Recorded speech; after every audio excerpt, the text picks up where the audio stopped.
If you would use the standard that science gives us for what life is if they were to encounter it on, say, another planet, and you apply that standard to Antarctica, there would be virtually 100% unanimous agreement that yes, in fact, there is life currently on this continent other than what we've seen.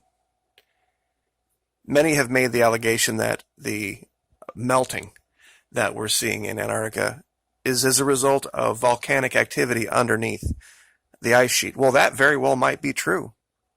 But what would that tell us is if there were a society, a civilization underneath the ice sheet, they would have access to copious amounts of fresh water.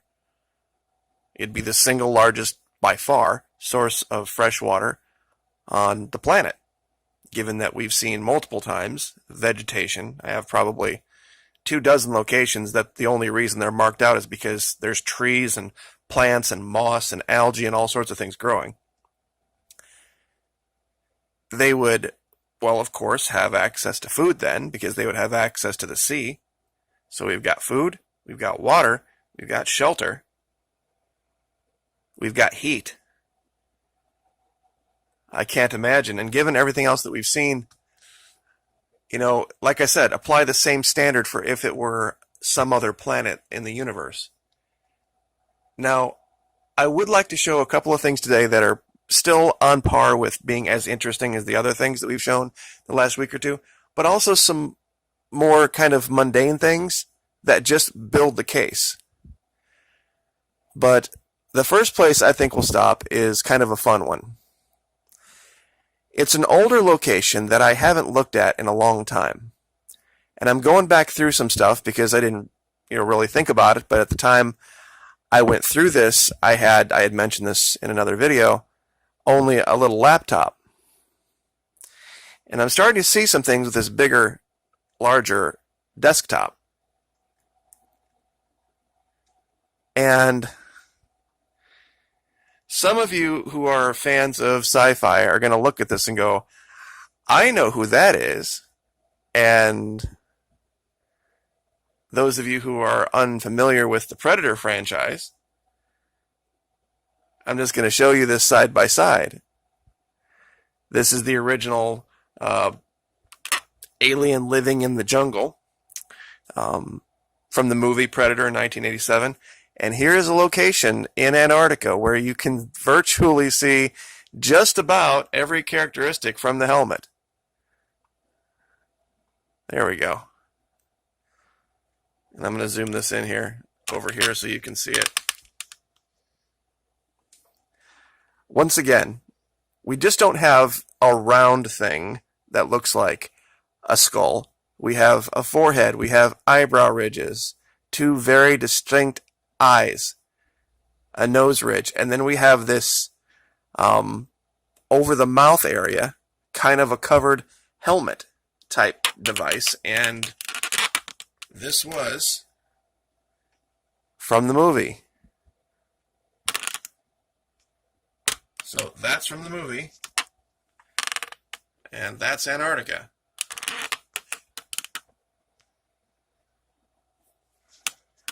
I don't know. I think that's a pretty close approximation. Now, I don't know. I'm not really alleging anything here. I just think it's a very damn strange coincidence. But once again, all of these locations will be down in the description. Google Earth Pro. Now, something else I wanted to show you. I don't know if you can see it down here. I can't make it any bigger. But it says Image 2019 MAXAR Technologies. You'll see that sometimes. You'll also see something like Landsat, Copernicus, or Geological Survey. There are all sorts of different images down here using different satellites. So when all of the satellites kind of come together and agree on something, you know that you're probably looking at the real deal. There's another complete kind of miniature investigation I'm looking into right now that I haven't told anyone about.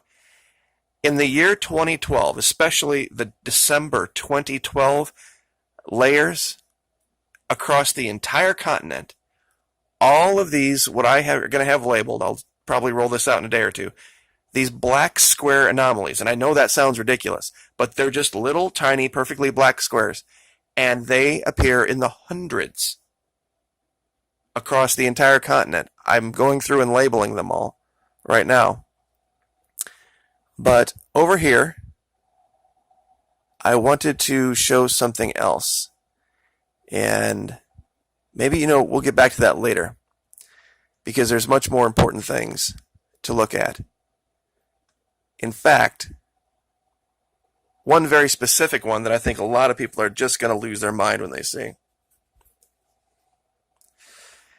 Now, this happened in the last video. Don't freak out if this happens to you. Sometimes if you come in from the wrong angle, for some reason, it will just goof up like that.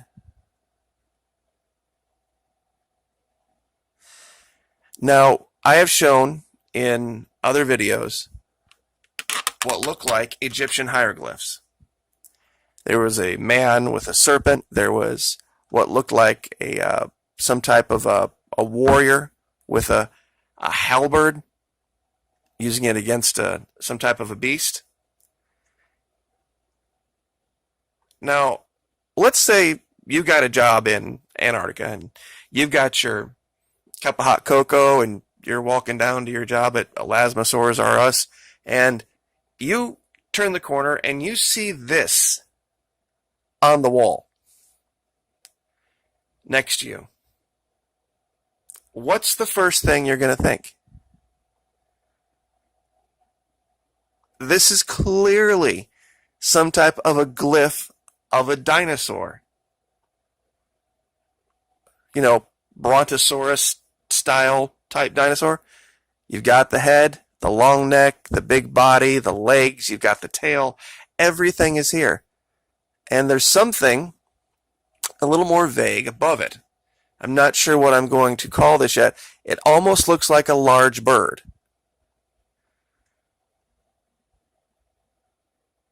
But that's not even full zoom.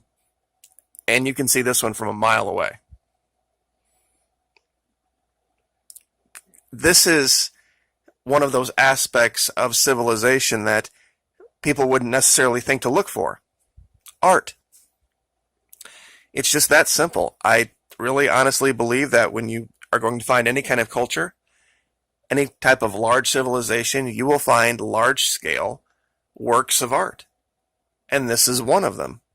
Whatever its purpose is, maybe that's its only purpose. Maybe at one time this person came and encountered one of these things and was so moved by the experience of seeing this enormous beast that this was their only way to, deal with it, I guess, or let everyone else know. I almost don't want to leave the picture, to be very truthful, because it's pretty clear. I don't know how anyone else would say that, yep, that's just wind, ice, and snow. It does that. So, and let's see, there was another one that I wanted to show you guys that was just absolutely just crazy. We'll go to this one. Remember in another video I had showed what looked like homes, houses, a neighborhood. Well, here it looks like this one's just in a different state of being uncovered. Look at the perfection in the squares of these. These were done on purpose. This isn't the result of wind and snow and ice cracking. To give you an idea how big, this particular one I have outlined in red, this is 6,000 square meters. This square.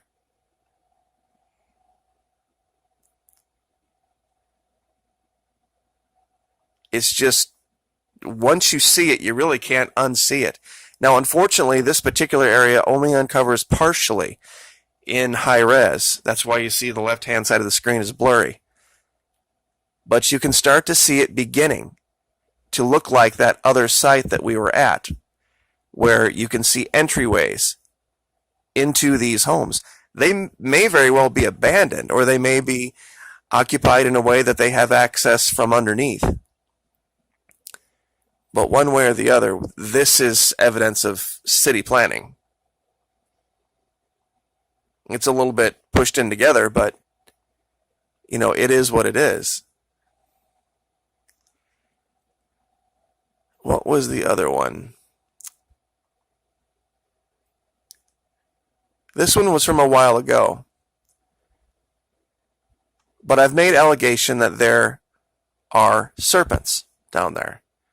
And one thing that you would always want to find is, if there's something living, there's something dying. And if there's something dying, there will be evidence of that thing dying.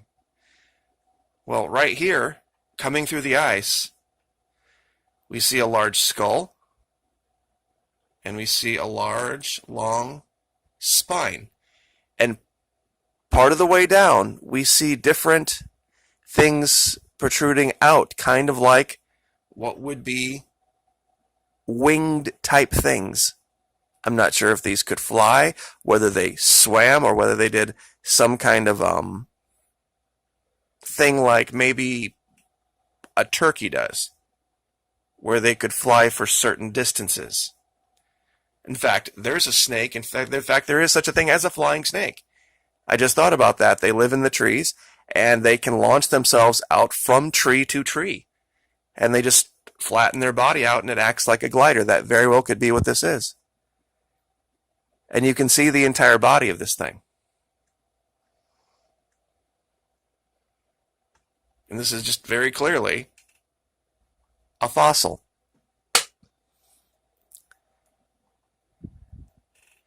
Another evidence of art, I've made this allegation before too. They may have created art in relief. And they may have created art using perhaps ink or dyes or paints that had hydrophobic properties to it.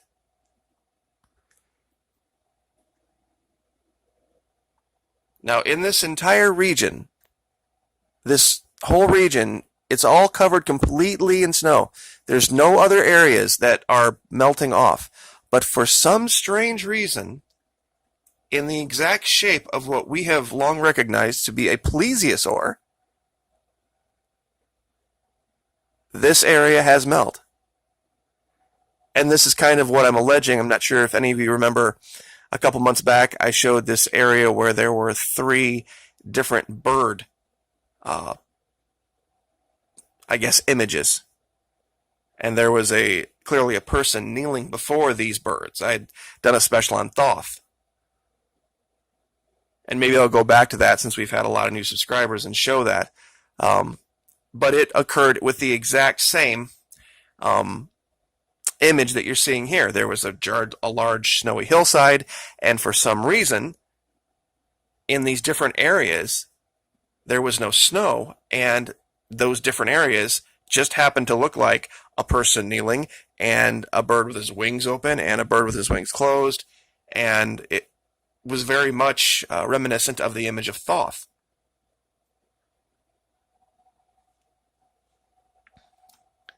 And I think the last place we will go